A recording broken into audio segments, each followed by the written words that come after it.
Hello everyone, good morning. आज question number 6 लेकर आया हूँ। ठीक है, 5 कॉन्सेप्ट इससे पहले मैं बता चुका हूँ। ठीक है, वो जो 5 कॉन्सेप्ट है अगर वो आपका क्लियर है तो परसेंटेज का आधा क्वेश्चन उसी से सोल्व हो जाएगा। कॉन्सेप्ट नंबर 6 क्या है? 5 में क्या था? Price, exemption, expenditure. 6 में क्या? Income, expenditure, saving. मतलब आई बराबर ई प्लस एस। तो बोले sir I bar E plus S कैसे हो गया? देखिए समझाता हूँ। मान ली एक महीना में हमारा पेमेंट 60,000 है। कितना है? 60,000, 60,000। 60,000 में 40,000 हम खर्च कर दिए तो बचे कितना? 20,000। तो वो इनकम में ही जो खर्च किए और जो बचा टोटल इनकम को ही नहीं मिला देंगे तो इनकम हो जाएगा। इसे कितना खर्च किए कितना बचा है तो अगर जोड़ देते हैं तो मेरा इनकम निकल जाएगा। देखिएगा आई बार ई प्लस एस होता है। इनकम मेरा कितना था नहीं पता। बोल रहा एक व्यक्ति अपनी आय का 2/5 भाग, तो आय का 5 ये नीचे वाला लिया जाता है। खर्च करता है कितना? 2 खर्च करता है, बचा कितना? 3। आसानी सोल्व करने के लिए अपना मान से 0 बैठा देते ताकि सोल्व करने में हमको इजी होगी। आय में 14% की वृद्धि हो रही है और इसमें 500 का 14%, 500 का 14% क्या हो जाएगा? 70। कैसे? देखिए बताता हूँ। परसेंटेज हटाएंगे बटा 100, 0 से 0 काट दिया 70। 70 जो है यानी 14% में 570 हो गया। बोल रहा और व्यय में, व्यय मतलब खर्च, 20% की वृद्धि होती है। खर्च में 20% की वृद्धि हो जाती है। 320% होता है 40, तो 200 से हो गए 240। अब बताइए इनकम मेरा 570 है, 240 खर्च कर रहे हैं तो बचेगा कितना मेरा? सोचिए 0 3 मेरा 330 बच गया। कितना बच गया? 330 बच गया। ठीक है, ये अपने मन से निकाले।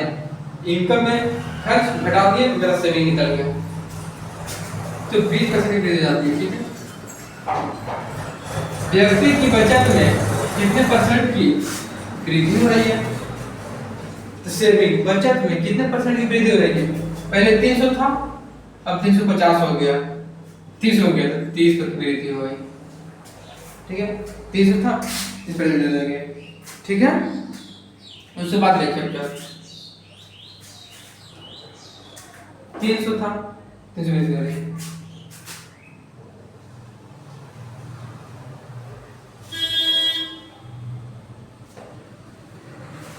इनकम बराबर ई प्लस एस। इनकम 500 था, खर्च 200 रहा, तो बचा कितना? 300। कितना बचा? 300। 5 में से 2 खर्च कर रही है तो बचे मेरा 300। ठीक है, अब देखा जाए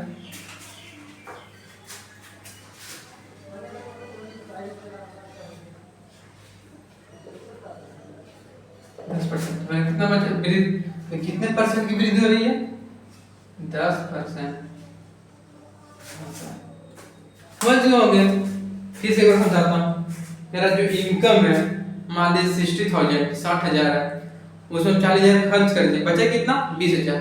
तो जो खर्च किए हैं जो बचा दोनों में अगर मिला देंगे मेरा इनकम में से खर्च बचत हुई ना, इसीलिए आय बराबर इनकम बराबर खर्च प्लस बचत।